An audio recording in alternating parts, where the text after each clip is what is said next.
ఏ వ్రతం చేసినా చేయకపోయినా 4 వ్రతములు ముఖ్యంగా చేయమని చెప్తున్నాడు ఇక్కడ నారాయణుడు. ఏకాదశి, అష్టమి, చతుర్దశి, సప్తమి, ఈ 4 చాలా ముఖ్యంగా చేయండి.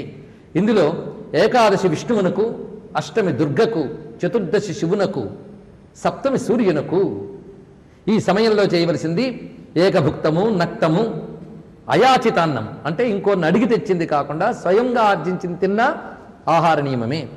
అదేవిధంగా అపక్వాహారం తిన్నా ఉపవాస వ్రతమే వాడు చేయగలిగిన స్థితిలో. అదేవిధంగా ఒక్కొక్క తిథికి ఎవరెవరిని ఆరాధించాలి, ఆరాధించకపోయినా స్మరించండి. ఆ తిథుల్లో ఆ దేవతలు అనుగ్రహిస్తారు. ప్రతిపదా తిథి, ప్రతిపద అంటే పాడ్యమి. పాడ్యమి నాడు అగ్నిదేవుడు, వేద ప్రకారంగా పాడ్యమికి అగ్ని అధిపతి. అందుకే పాడ్యమి నాడు అగ్నిని, కుబేరుని, నాసత్య, దస్రా అనే దేవతల్ని, నాసత్యుడు దస్రుడు అంటే అశ్విని దేవతలు, వాళ్ళిద్దరు పేర్లు అవి అశ్విని దేవతలు. కనుక పాడ్యమి నాడు వీళ్ళని స్మరించుకోవాలి, అగ్నిని, కుబేరుని, అశ్విని దేవతల్ని. ఇది కానీ ఆ రోజు స్మరిస్తే ఆరోగ్యం, ఐశ్వర్యం 2 వస్తాయి. అగ్ని 2 ఇస్తాడు. అగ్ని నారయమశ్నవత్తిన వేదవాక్యం. అందుకే అగ్ని, కుబేరుడు, అశ్విని దేవతలు 3 పెట్టడంలో అంతరార్థం చూడండి. అదేవిధంగా ద్వితీయ తిథి లక్ష్మీదేవికి, యమునకి అంటే యముని స్మరించాలి. యముని స్మరించాలండి అంటాం మనం. యముడంటే కొందరు భయం, మృత్యు అంటే భయం. ఎవరైతే నిత్యం యమస్మరణ చేస్తారో వారికి నరక బాధలు ఉండవు. ఇది గుర్తుపెట్టుకోండి. యమస్మరణ చేసినప్పుడు యముణ్ణి ఎలా ఆరాధించాలో ప్రత్యేకించి చెప్పారు. వైశాఖ మాసంలో ప్రత్యేకించి యముణ్ణి ఉద్దేశించి దానాలు చెప్పారు. మనకున్నవన్నీ అపోహలు, భ్రమలు, భ్రాంతులు గుర్తుపెట్టుకోండి. యమారాధన చాలా విశేషం. యమస్మరణ చాలు మనం తరింపజేస్తుంది. యముణ్ణి పట్టుకుని పోయిన పతి ప్రాణాలు తిరిగి తెచ్చుకుంది అమ్మ సావిత్రిదేవి. గుర్తుపెట్టుకుని యమ విశేషం. ఎందుకంటే వైదికమైన ఒక దేవతా సంస్కారములు మనకు కోల్పోయి కొన్ని పేర్లు చెప్తే భయం. మృత్యువు, యముడంటే భయం మనకి.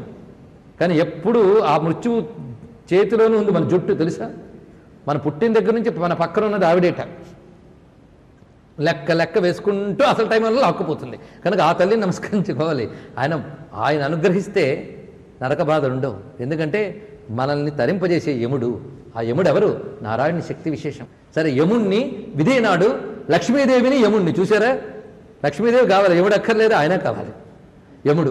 అంతేకాదు యమారాధన వల్ల కంట్రోలింగ్ పవర్ పెరుగుతుంది. ఇది పదాలకు అర్థం తీసుకోండి. యమ అంటే యమించువాడు, కంట్రోల్ చేయవాడు. నీ అంతటి నువ్వు యమించకపోతే ఆయన్ని చెయ్యు.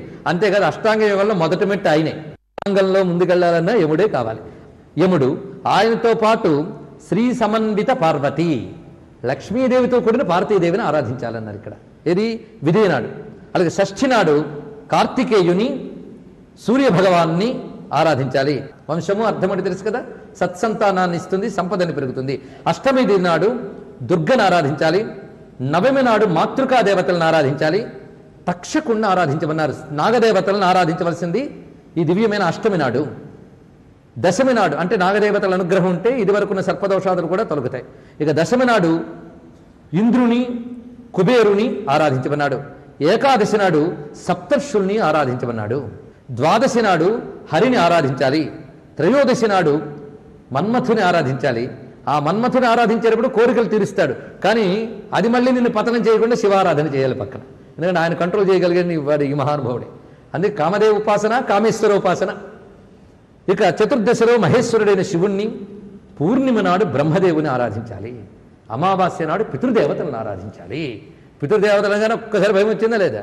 కానీ వాళ్ళు లేకపోతే నువ్వు లేవు, నీ సంతానం లేదు, వంశం లేదు.